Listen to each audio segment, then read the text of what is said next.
ہوں آپ کے میزبان صابر شاکر وفاقی دارالحکومت اسلام آباد سے۔ کچھ تازہ ترین اطلاعات ہیں اسلام آباد سے بھی اور لاہور سے بھی۔ پہلے ہم لاہور چلتے ہیں، لیکن سب سے پہلے جی آپ تمام اہل وطن کو، ہم سب پاکستانی جہاں جہاں بھی دنیا کے جس حصے میں بھی جس کونے میں بھی ہیں، سب کو یوم آزادی مبارک ہو۔ 75واں یوم آزادی ہے اور اللہ تعالیٰ کا شکر ہے کہ ہم آزاد ہیں، ہمیں ایک آزاد وطن ملا، اور اس کا کریڈٹ جاتا ہے سب سے پہلے بانی پاکستان قائد اعظم محمد علی جناح اور ہمارے شاعر مشرق علامہ اقبال، اور پھر بے شمار تحریک پاکستان کے رہنما، تحریک پاکستان کے کارکنان اور ہمارے آباء و اجداد، جنہوں نے عظیم الشان قربانیاں دیں، اپنی جان، مال، آبرو، عزت سب کچھ لٹایا اس وطن کی خاطر، اور یہ وطن ہم نے حاصل کیا، اور نہ صرف ایک فریق سے بلکہ صرف انگریز سے نہیں، بلکہ ہم نے ہندوؤں سے بھی آزادی حاصل کرنی تھی اور اس کے ذریعے بھی حاصل کی، اور خالصتاً ایک پرامن جد و جہد کے ذریعے، آئینی اور قانونی راستے کے ذریعے، ایک جمہوری طریقے سے یہ ملک حاصل کیا۔ لیکن اس کے بعد اس ملک کو برباد کیا غیر جمہوری طریقوں نے، اور وہ جمہوریت کے روپ میں بھی آمریت مسلط رہی اور فوجی آمریت بھی ہمارے ملک میں مسلط رہی، اور جس کی وجہ سے پاکستان دو لخت بھی ہوا اور پاکستان کے دو ٹکڑے بھی ہوئے۔ لیکن اگر یہ پاکستان ایک ہوتا، یعنی کہ 1947 کا جو پاکستان ہے وہ دنیا کا جی ایک عجوبہ تھا، ایک اہم ترین ملک تھا، جو دو صوبوں پہ مشتمل تھا، زمین کے دو ٹکڑوں پہ مشتمل تھا، اور دونوں زمین کے ٹکڑوں پر مشرقی پاکستان اور مغربی پاکستان میں 1000 میل کا فاصلہ تھا۔ زمینی حدود نہیں ملتی تھیں، زمینی سرحدیں نہیں ملتی تھیں، جغرافیائی حدود نہیں تھی، لیکن ایک نعرے کی بنیاد پہ یہ قائم ہوا تھا، پاکستان کا مطلب کیا، لا الہ الا اللہ، تیرا میرا رشتہ کیا، لا الہ الا اللہ۔ اور آج اس نعرے کو، اس رشتے کو پاکستان میں دوبارہ اگر کسی نے زندہ کیا ہے تو وہ ہیں سابق وزیر اعظم عمران خان، اور اس کا کریڈٹ جاتا ہے پاکستان تحریک انصاف کو، کہ انہوں نے اس نعرے کو، اس رشتے کو، اس تعلق کو، اس قومی یکجہتی کو دوبارہ زندہ کیا، اور 75ویں یوم آزادی کو بھرپور طریقے سے منانے کے لیے پاکستان تحریک انصاف نے لاہور میں ایک بہت بڑا جلسہ کیا۔ ہاکی اسٹیڈیم کا انتخاب کیا گیا تھا، اور ہاکی اسٹیڈیم کا انتخاب کیوں کیا گیا، اس کی سیکورٹی ریزنز تھیں۔ پہلے یہ جلسہ لاہور اسلام آباد ہونا تھا، اور لیکن معلوم ہوا کہ کچھ سازشی قسم کی بو آ رہی ہے، اور اس لیے پھر یہ جگہ تبدیل کی گئی اور اس کو لے جایا گیا لاہور میں، اور لاہور میں ہاکی اسٹیڈیم میں لیا گیا۔ اس دوران بہت ساری پروپیگنڈا، آپ کو پتہ ہے کہ عمران خان کی اس تحریک کو، یہ جو عوامی تحریک ہے، اصل میں یہ عمران خان کی تحریک نہیں، یہ عوامی تحریک ہے، ہماری جمہوری آزادی کی تحریک ہے، سیاسی آزادی کی تحریک ہے، اور ایک آئینی اور قانونی جو تحریک ہے یہ چل رہی ہے۔ اس کو پاکستان کے عوام اس کی آبیاری کر رہے ہیں۔ یہی وجہ ہے کہ پاکستان کے عوام کی طاقت سے بہت بڑے بڑے خوفزدہ ہو چکے ہیں، ان کی ٹانگیں واقعتاً کانپ رہی ہیں، کانپیں ٹانگ نہیں رہی بلکہ ٹانگیں کانپ رہی ہیں، اور اثر میں کانپ رہی ہیں۔ اس کی ریزن یہ ہے کہ پاکستان کے عوام اس وقت اٹھ چکے ہیں، سیاسی شعور بیدار ہو چکا ہے، جمہوریت پہ وہ یقین رکھتے ہیں، آئین اور قانون کے بارے میں ان کو شعور ہو چکا ہے، اور اس لیے یہ جب سے 9 اور 10 اپریل کی درمیانی شب جس طریقے سے شب خون مارا گیا اور ایک سویلین پرائم منسٹر کی تضحیک کی گئی، اور اس کی تضحیک نہ صرف کی گئی بلکہ فیک نیوز کے ذریعے بھی تضحیک کروائی گئی، تو وہ ساری چیزیں جو ہیں وہ لوگوں کے ذہنوں میں سے نکل نہیں رہی، لہٰذا یہ یوم آزادی منایا گیا۔ اور ایک اور چیز بھی یہ ذہن میں رکھیے کہ صرف یہ پاکستان تحریک انصاف نے لاہور میں نہیں کیا، بلکہ ایک نیا ٹرینڈ دے دیا ہے، تو یہ کہ پورے پاکستان میں لوگ، پاکستان اور پاکستان سے باہر بھی مختلف شہروں میں لوگ جو ہیں وہ مختص جگہ پہ پہنچتے ہیں، پاکستان تحریک انصاف کے ووٹر سپورٹر، پاکستان کے شہری، پاکستان سے محبت کرنے والے، اور وہ اپنے لیڈر کی تقریر سنتے ہیں، اور اس تقریر کو رکوانے کے لیے اب تک بے شمار حربے استعمال کیے گئے۔ اے آر وائی کو بند کر دیا گیا، اور اے آر وائی کو باوجود سندھ ہائی کورٹ کے واضح احکامات کے اے آر وائی کی نشریات بحال نہیں کی جا رہی، کیبل پہ بحال نہیں کی جا رہی، ان کو بند کیا گیا ہے۔ اب یہ اس لیے بند کیا گیا کیونکہ بڑے بڑے جو جن کی منوپلی تھی میڈیا میں، ان کی منوپلی ختم ہو گئی، اجارہ داری ختم ہو گئی، اور ان کا خیال تھا کہ اے آر وائی کو بند کریں گے تو ہم پہلے نمبر پہ آ جائیں گے، لیکن بدقسمتی سے اے آر وائی کی نشریات تو نہیں تھیں۔ دوسرے اس دفعہ بول جو ہے وہ آلموسٹ 50% جو ریڈرشپ ہے، ویوز جو ویورشپ ہے، وہ ویورشپ بول نیوز کے پاس تھی 50%، کیونکہ بول دکھا رہا تھا۔ تو یہ جبکہ اے آر وائی نے یوٹیوب پہ دکھایا اور وہ وہاں پہ بازی لے کے گیا، تو جو دوسرا سزا یافتہ میڈیا ہاؤس ہے اس کے پاس صرف 15% ویورشپ تھی ٹوٹل کی ویورشپ 15%۔ تو یہ ہے وہ معاملہ جس سے لوگ پریشان ہیں، کافی ذرا بڑے بڑے لوگ، تگڑے لوگ جو ہیں وہ پریشان ہیں، کیونکہ پلاننگ تو یہ کی جا رہی تھی کہ عمران خان صاحب کو راستے سے ہٹانا ہے، ان کو ڈسکوالیفائی کرنا ہے، ان کو نااہل کرنا ہے۔ عمران خان صاحب نے ایک پلاننگ، جو ایک سازش تھی نئی، جو تانے بانے بنے جا رہے تھے، اس کے بارے میں بھی آگاہ کیا کہ کس طریقے سے نواز شریف صاحب کو واپس لانے کی بات کی جا رہی ہے۔ اور اگلی بات جو کی گئی، جو میں نے بھی آپ کو خبر دی تھی کہ اس کوشش میں ہیں کہ نواز شریف، شہباز شریف یعنی کہ مسلم لیگ نواز اور پاکستان تحریک انصاف ذرا مل بیٹھ جائیں اور مل بیٹھ کے آپس میں کر لیں، کوئی طے بارگین کر لیں۔ تو خان صاحب نے ایک بار پھر کہا ہے کہ مجھے اس ڈاکو سے مت ملائیں، تو میں عمران خان ہوں اور میں سوال ہی پیدا نہیں ہوتا کہ ڈیل کروں۔ اور انہوں نے جو بلیک میل ان کو کیا جا رہا تھا کہ ان کو نااہل قرار دے دیا جائے گا، انہوں نے اس بلیک میلنگ کو بھی مسترد کر دیا۔ اس کے بعد جو اگلی پلاننگ ان کی دی گئی، انہوں نے اگلی پلاننگ بھی دے دی۔ بظاہر یہ پلاننگ وہ کہتے ہیں، جو میں دیکھ رہا تھا ان کے جو مخالفین ہیں جو ان کا مذاق اڑاتے ہیں، وہ سمجھ رہے ہیں کہ شاید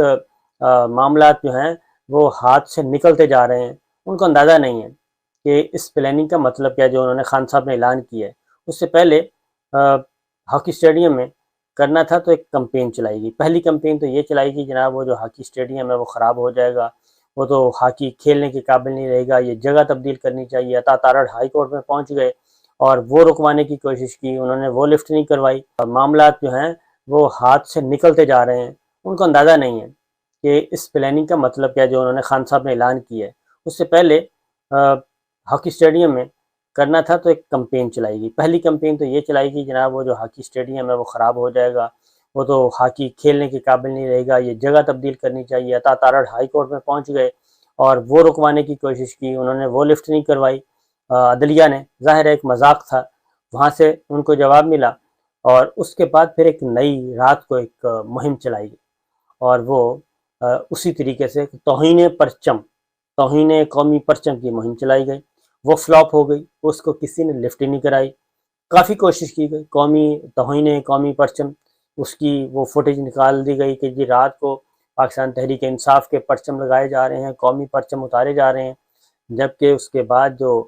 چیزیں آئیں تو اوپر قومی پرچم، نیچے پارٹی پرچم، اور وہ پورا لاہور انہوں نے بھر دیا۔ اصل مسئلہ یہ تھا کہ وہ ماڈل ٹاؤن کی طرف جاتے ہیں راستے، جاتی عمرہ کی طرف جاتے ہیں، بلاول ہاؤس کی طرف جاتے ہیں، وہ سارے راستوں پہ پی ٹی آئی نظر آ رہی تھی۔ مسئلہ صرف یہ تھا اور کوئی مسئلہ نہیں تھا۔ تو ایک وہ بھی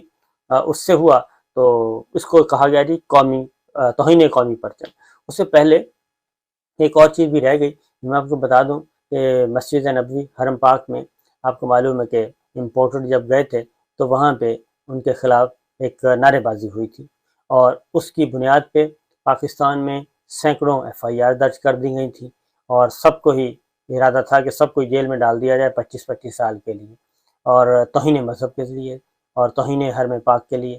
تو جو ادھر لوگ گرفتار ہوئے اور جن کو سزائیں ہو گئی ہوئی ہیں، ہمیں افسوس ہے کہ وہ پاکستانی بیچارے رگڑے میں آ گئے اور معصوم، اور وہ 2 مسلم لیگ نواز کے میں نے آپ کو پہلے بھی بتایا تھا، جب وہ پکڑے گئے تھے تو اس وقت میں سعودیہ میں تھا۔ اب وہ کنفرم ہو گیا کہ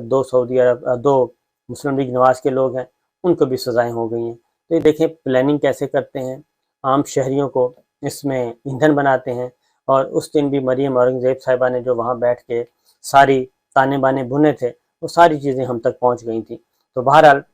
یہ بھی ایک ہوا۔ آتے ہیں جی پاکستان تحریک انصاف، عمران خان صاحب نے 75ویں یوم آزادی پہ کیا پلاننگ دی ہے؟ انہوں نے پلاننگ یہ دی ہے، اعلان یہ کیا ہے کہ اب وہ جلسے کریں گے، جلوس نکالیں گے، اور رابطہ عوام مہم شروع کریں گے، اور مختلف شہروں میں، تمام چھوٹے بڑے شہروں میں وہ جائیں گے، اور عوام سے براہ راست ان کے شہروں میں جا کے مخاطب ہوں گے اور اپنا پیغام پہنچائیں گے۔ اس سے پہلے ایک بات اور بھی انہوں نے کی کہ وہ 9 سے 9 قومی اسمبلی کے حلقوں میں الیکشن لڑنے کے لیے کاغذات نامزدگی داخل کروا رہے ہیں، اور اب یہ فائنل ہو گیا ہے کہ وہ 9 کی 9 سیٹوں پہ اکیلے عمران خان تمام جماعتوں کا مقابلہ کریں گے۔ 13 جماعتیں ایک طرف، 13 جماعتیں ہیں، کوئی 20-25 ٹیلی ویژن چینل میڈیا ہاؤس ہیں، کوئی 40-50 اخبارات ہیں، اور اسی طریقے سے ایک کابینہ کی بھی سینچری ہونے والی ہے۔ یہ سب ملا کے تمام وسائل استعمال ہوں گے تو حکمراں اتحاد کرے گا، لیکن خان صاحب اکیلے ان سب کا مقابلہ کرنے کے لیے ایک اپنی سیاسی زندگی کا سب سے بڑا جوا کھیلنے جا رہے ہیں۔ پھر کراچی کی ایک سیٹ پہ الیکشن ہونا ہے، اس سے پہلے وہاں پہ مولانا فضل الرحمان صاحب بھی اپنا وزن انہوں نے بھی ایم کیو ایم کے پلڑے میں ڈال دیا ہے، اور وہاں پہ بھی اب 1 on 1 مقابلہ ہوگا، اور تحریک انصاف کے اپنے اترے ہوئے جی میدان میں مولوی صاحب ہیں، اور اس کے بعد باقی ساری جماعتوں کے ایک امیدوار ہیں۔ تو یہ یوم آزادی کس طریقے سے منایا گیا ہے، اور ایک شروعات کی گئی ہیں۔ 75واں پون صدی ہو گئی، اور پون صدی میں ہم نے 75 سالوں میں کچھ نہیں سبق حاصل کیا۔ آج بھی فرد واحد جو ہے، آج بھی فرد واحد، یہ خواہش ہے کہ فرد واحد کی حکمرانی ہو، فرد واحد کے چرچے ہوں، فرد واحد کا طوطی بولے، اور باقی سب جو ہیں وہ جائیں بھاڑ میں، اور ملک اور کہیں بھی پریورٹی پہ نہیں ہے۔ یہ ساری چیزیں ہو رہی ہیں، تو دیکھنا یہ ہے کہ ہم اس یوم آزادی سے کیا سیکھتے ہیں۔ اور ایک اور بات بھی بتا دوں کہ یہ جو بات کی گئی ہے، عمران خان صاحب نے اپنی تحریک کو آہستہ آہستہ وہ انہوں نے رابطہ عوام مہم میں شروع کر دیا ہے، اور اس تقریر میں انتخابات کا کوئی ذکر نہیں کیا کہ ہم انتخابات کروائے جائیں، کب کروائے جائیں، یہ نہیں کیا۔ پھر ایک اور چیز کا ذکر نہیں کیا، اس کے پیچھے راز کیا ہے، نیوٹرل کا ذکر نہیں کیا، اس کے پیچھے راز کیا ہے،